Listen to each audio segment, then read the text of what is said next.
Okay, उन लोगों ने आपको यहाँ पे जर्नल एंट्री लिख के दिया हुआ है, उसको कोशिश करते हैं हम लोग भी। एक्सपेंस के लिए क्या जर्नल एंट्री लिखा जाता है? आउटस्टैंडिंग एक्सपेंसेस के लिए ये यहाँ पे दिया हुआ है आपको। What is the journal entry past for expense outstanding? So outstanding expense is a liability, so it would be credited and it will increase the amount of expenses. तो क्या लिखेंगे for outstanding expense?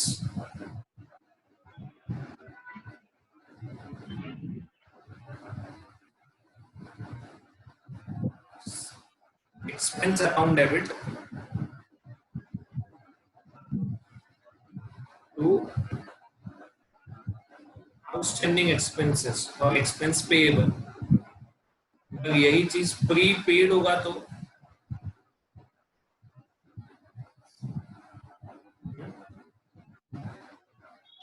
Prepaid expense debit because it is an asset to income account. to expense account. Income account नहीं है. हाँ sir, expense. Okay. Outstanding income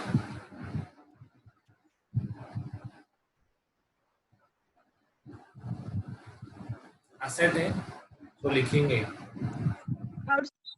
To income. income account. तो ये received है तो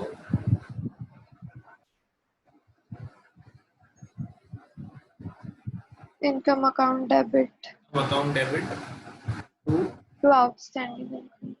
pre received. ये outstanding नहीं है, ये प्री रिसीव्ड है ना?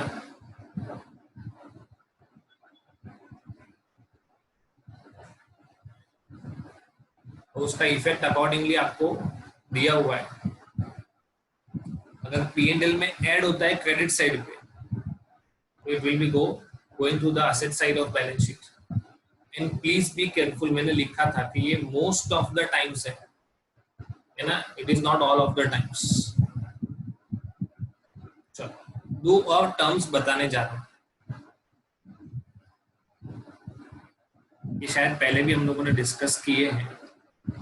अक्रूड एंड ड्यू, और दूसरा है accrued but not due.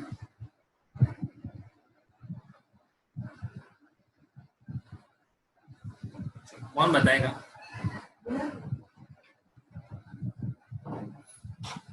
Accrued and due, accrued but not due. Example के साथ बताओगे तो भी चलेगा।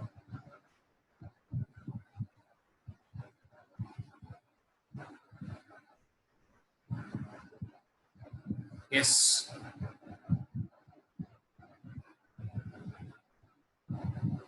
So can I try? Sure.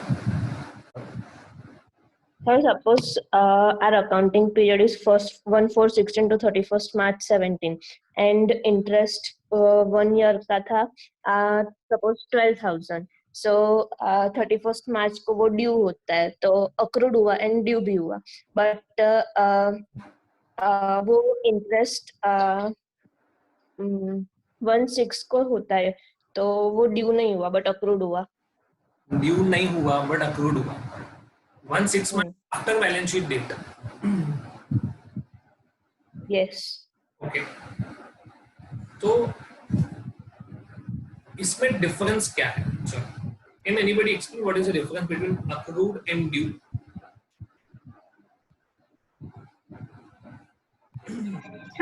First, accrued and due, it's like receivable but not received, and for second, it is receivable and received both. In both the cases, it is not received. ये तो common है, it is not received। मतलब वो वाला point तो नहीं आ सकता। Anyone else? Sir, it is summed up, but it is not due, matlab it is not payable, and in the Payable second नहीं। case it is summed up and it is not payable. ऊपर वाला payable, नीचे वाला not payable. ये payable है और ये not payable है. ओके गुड, थोड़ा सा रिलेटेड है. ओके, अक्रूड को लीगल सेंस में राइट टू रिसीव बोलते हैं.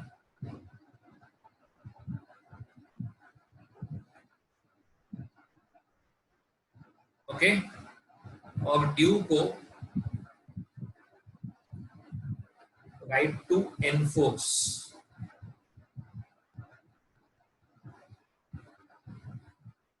ओके, समझते हैं उसको.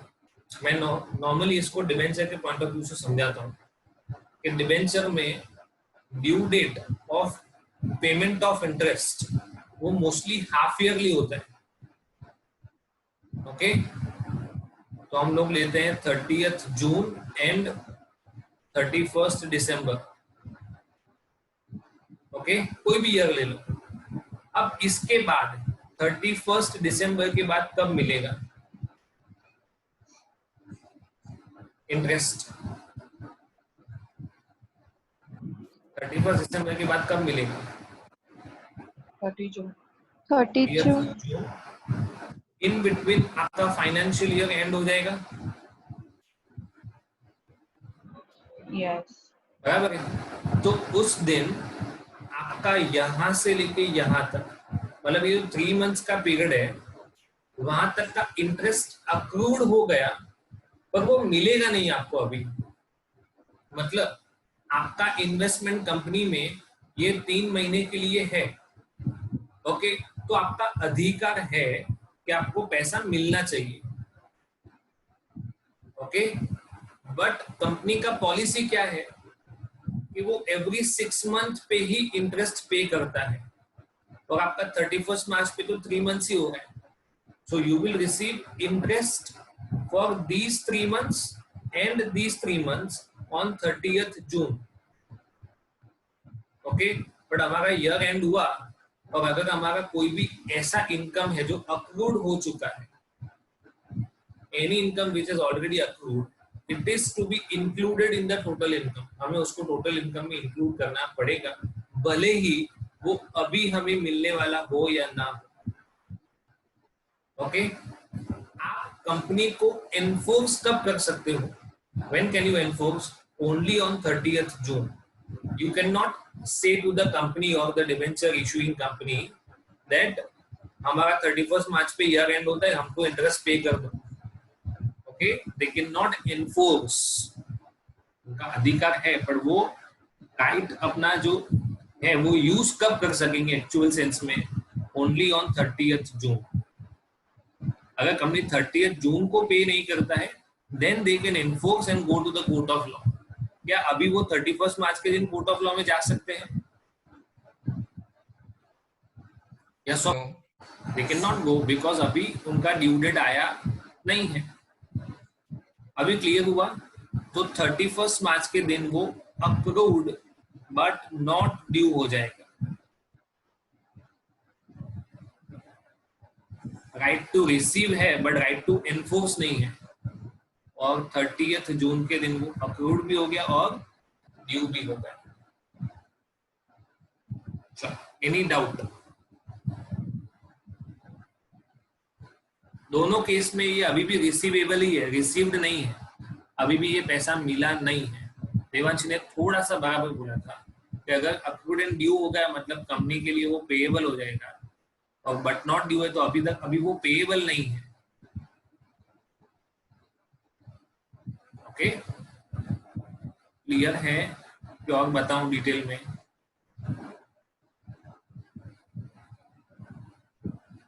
प्लीज रिप्लाई, तो मुझे कुछ समझ में आएगा. क्लियर है.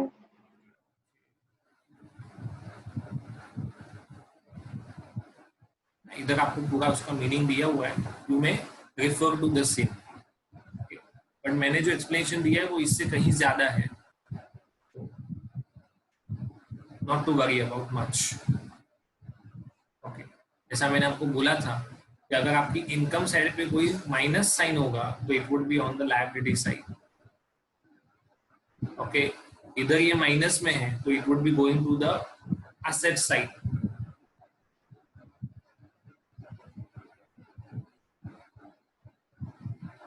और वो लॉजिकल है, मतलब ऐसा जिसको ऐसे याद रखने की कोई जरूरत नहीं है. मैं जस्ट एक शॉर्टकट बता रहा हूँ. This is utmost important.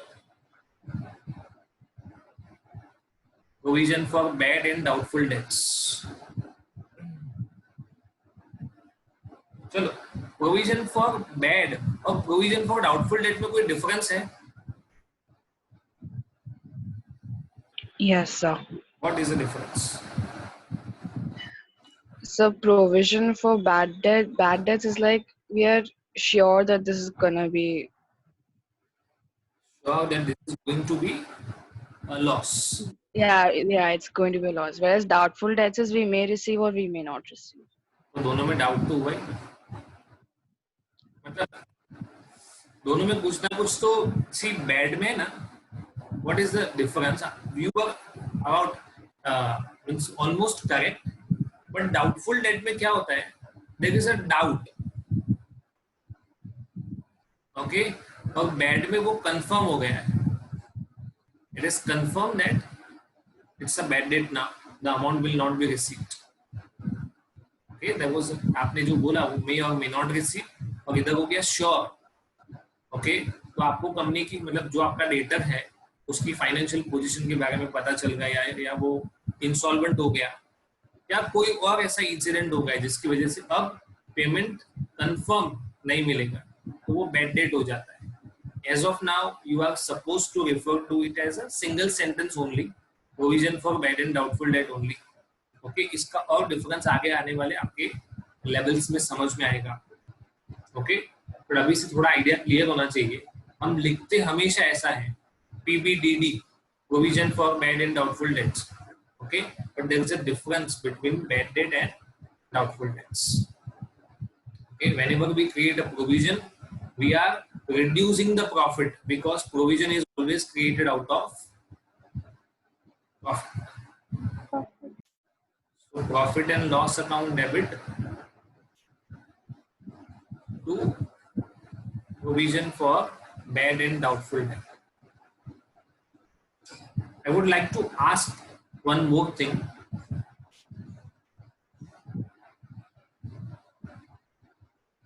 Provision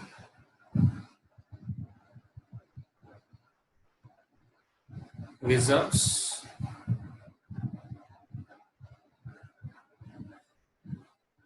reserve fund और liability, इसमें क्या डिफरेंस है? चलो पहले इन दोनों का बता दो, प्रोविजन और liability.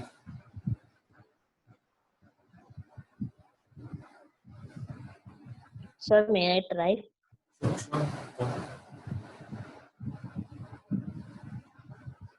Please go ahead. Sir, provision का ऑब्जेक्टिव पता होता है, मतलब प्रोविजन किस चीज के लिए बना है वो मालूम है, बट रिजर्व्स दे में मतलब I am asking about difference between provision and liability. इन दोनों का डिफरेंस पूछ रहा हूँ.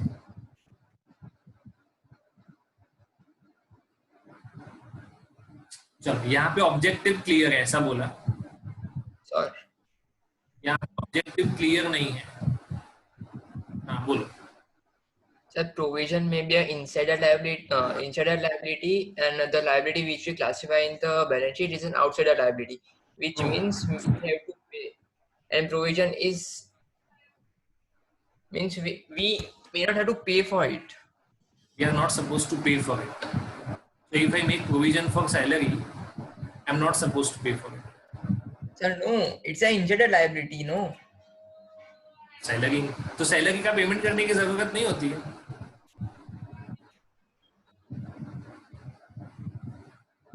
Anyone else? चलो.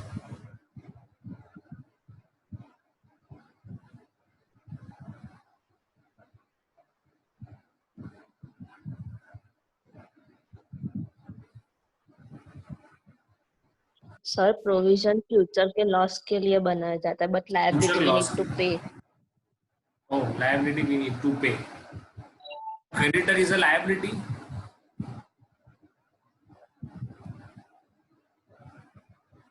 है ना? Yes. ओके, उसका इमीडिएट पेमेंट करना पड़ता है. मे बी और मे नॉट बी समटाइम्स. थोड़ा सा और क्लियर आइडिया चाहिए. प्रोविजन और लायबिलिटी में आप लोग वो कॉन्फिडेंस के साथ ट्राई नहीं करें और जस्ट क्या होगा कि भाई देखते हैं, लगा दो तीर.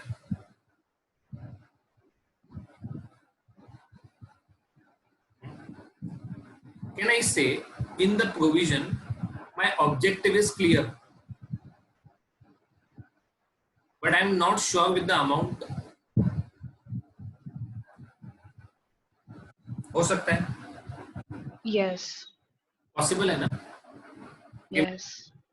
एक्सपेंस होने वाला है वो मुझे पता है बट एग्जैक्टली कितना होने वाला है वो नहीं पता है.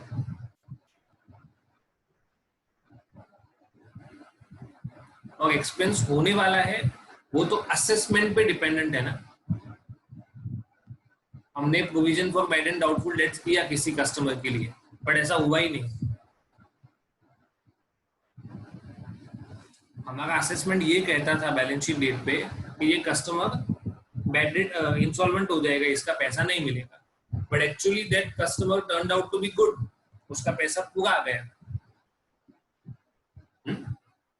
तो लायबिलिटी आएगा या नहीं आएगा वो भी श्योर नहीं है. तो पर्पस क्लियर है. ओके, क्या क्लियर नहीं है कि एक्सपेंस होगा ही. ओके, वो भी क्लियर नहीं है. और दूसरा, अगर एक्सपेंस के बारे में क्लैरिटी नहीं है तो उसका अमाउंट ऑब्वियस है ना, ये भी क्लियर नहीं होगा. We cannot say with 100% certainty कि इतना खर्चा ही होगा. Whereas a liability is a present obligation. इसमें हम फ्यूचर के बारे में सोचते हैं, आएगा कि नहीं आएगा, आएगा तो कितना आएगा. ओके, लायबिलिटी में क्या है? It is there. It is an obligation. Okay, and we also know the amount. आ गया समझ में?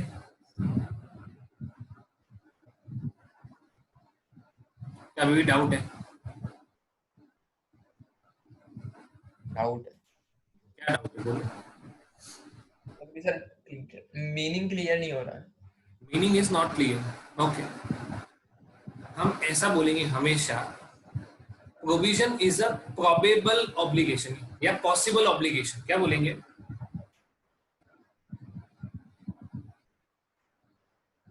Provision is a possible obligation. Possible obligation मतलब अभी नहीं है पर हो सकता है. अभी वो लायबिलिटी नहीं है बट हो सकती है ना.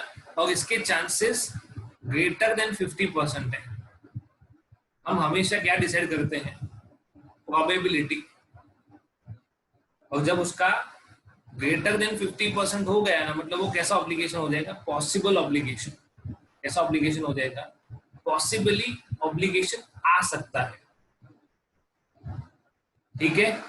और हम अमाउंट के लिए एस्टिमेशन करते हैं. We always estimate the amount. Bad debt में क्लियर होता है कि इतना ही बैड डेट होगा. यस और नो? नो. नहीं ना. आप क्या करते हो? आप अमाउंट एस्टिमेट करते हो कि शायद लॉस होगा. Whereas in the case of liability, देखो ये कौन सा ऑब्लिगेशन है? पॉसिबल ऑब्लिगेशन है. ये प्रेजेंट ऑब्लिगेशन, मतलब as of now you are liable to pay. अगर आप लायबल टू पे हो मतलब आपको अमाउंट भी क्लियर है. What we say, provision is a possible obligation, whereas a liability is a present obligation. अभी क्लियर है? Yes sir. ओके. नाउ अगर मैं रिजर्व में ये वर्ड ऐड करूं तो इसकी वजह से क्या डिफरेंस आएगा? Sir, reserves means the amount that we keep aside from profit. So Okay. वो हम business रिजर्व्स हम बिजनेस में ही रिटेन करते हैं may be for contingent liabilities अगर फ्यूचर में हो तो पे करने के लिए, Plow और back. सर रिजर्व फंड हम बिजनेस के बाहर इन्वेस्ट करते हैं. If the amount of reserves is invested, okay, then it becomes a fund. क्या बन जाएगा वो? Okay, अगर बिजनेस में प्लाउ बैक किया, it is a reserve, but it is invested outside, okay, in some form of securities, it becomes reserve fund. Okay, किसी को doubt है तो पूछो.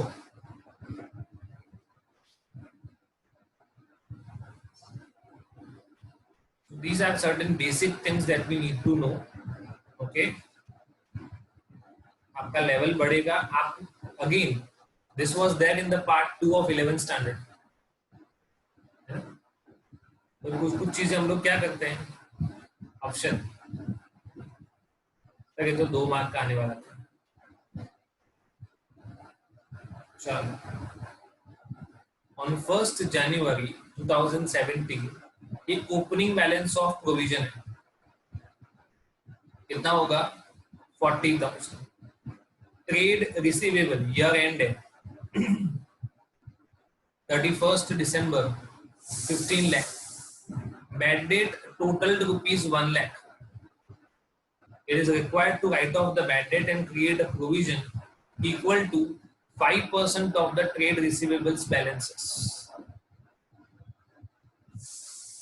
तो आपको पूछा है कि how would you compute the amount to be debited to profit and loss account?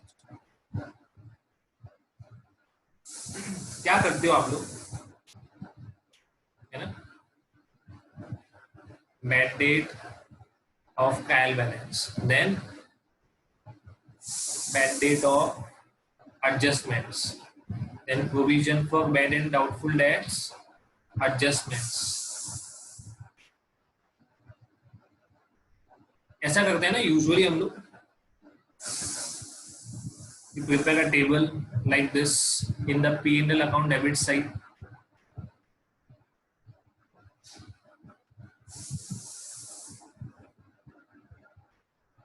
Okay.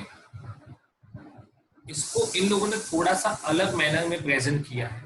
बात वही की वही है, but they have presented it in a little bit different manner.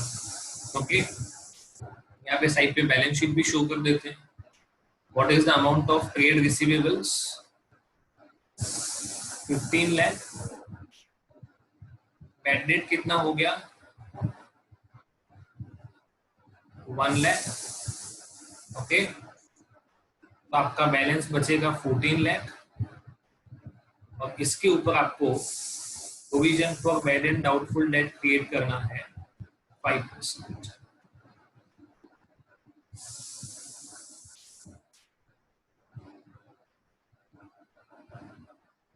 ठीक है, इसको आप यहाँ पे लिखोगे. ट्रायल बैलेंस का कोई बैड डेट दिया हुआ नहीं है. एडजस्टमेंट का बैड डेट है 1 लाख. ये 70,000, इसमें से माइनस हो जाएगा 40, देन P&L में डेबिट साइड जाएगा 130.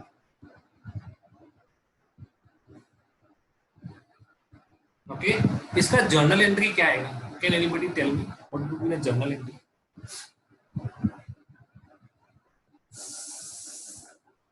अगर मुझे इसको जर्नलाइज करना है तो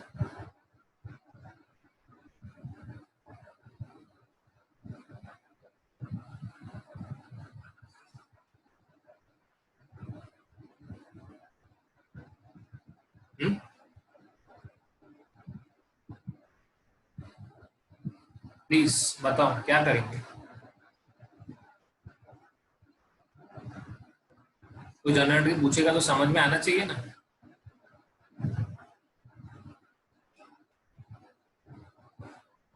ऐसा ही होगा कि कुछ अलग होगा?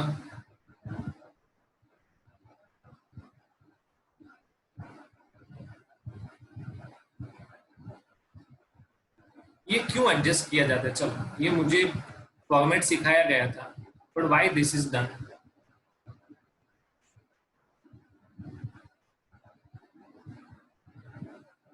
इसके पीछे लॉजिक क्या है?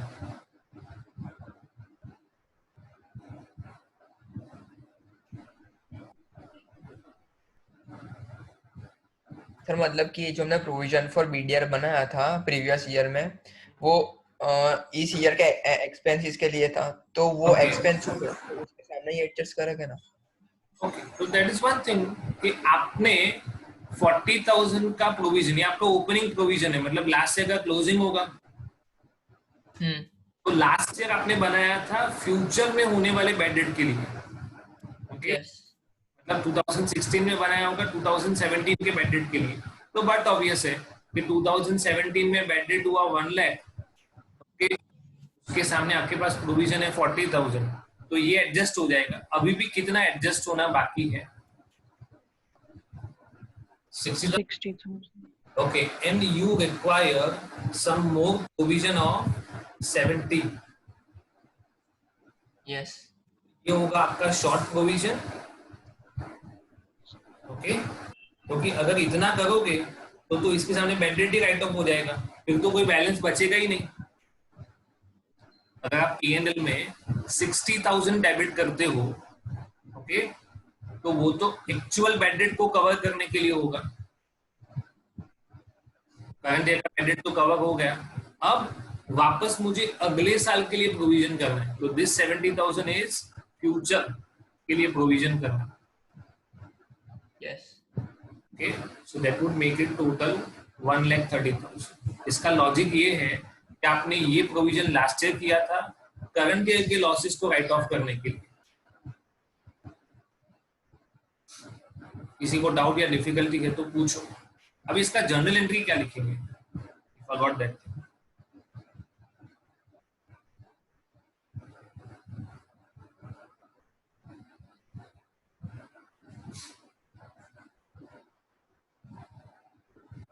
What would be the journal entry?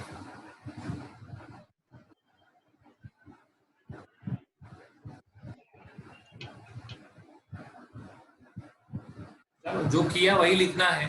कितने का प्रोविजन किया आपने करंट ईयर में? May I try? हाँ, Can I try? 130 का प्रोविजन किया टोटल. P&L में डेबिट तो 130 हुआ ना. हाँ. So profit and loss account debit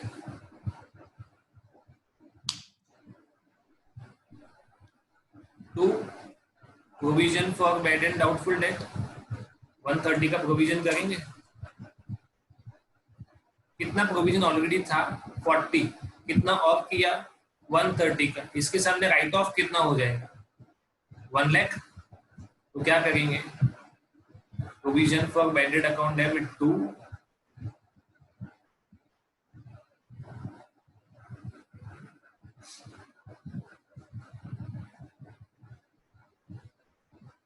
एक और एंट्री लिख सकते हैं, bad debt account debit to debtors. ऐसा होगा ना.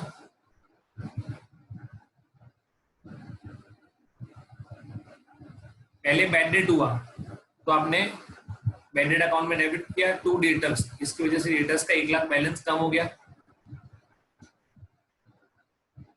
ओके, फिर आप P&L में प्रोविजन करोगे, वो दूसरा एंट्री. और तीसरा बैड डेट को राइट ऑफ करोगे.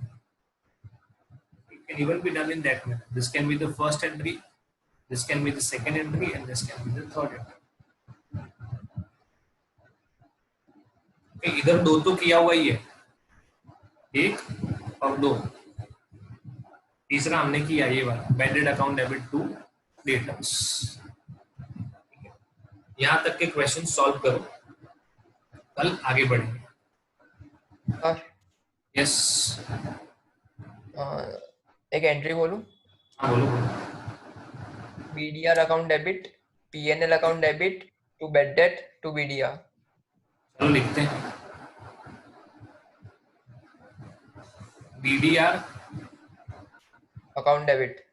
ओके, प्रीवियस ईयर की जो हमने क्रिएट की थी वो. एक सेकंड. BDR डेबिट, फिर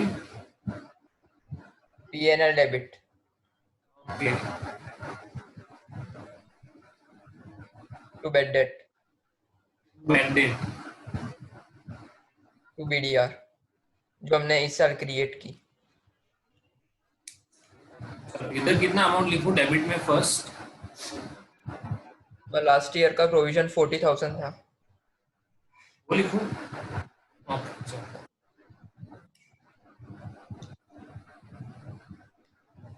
फिर 130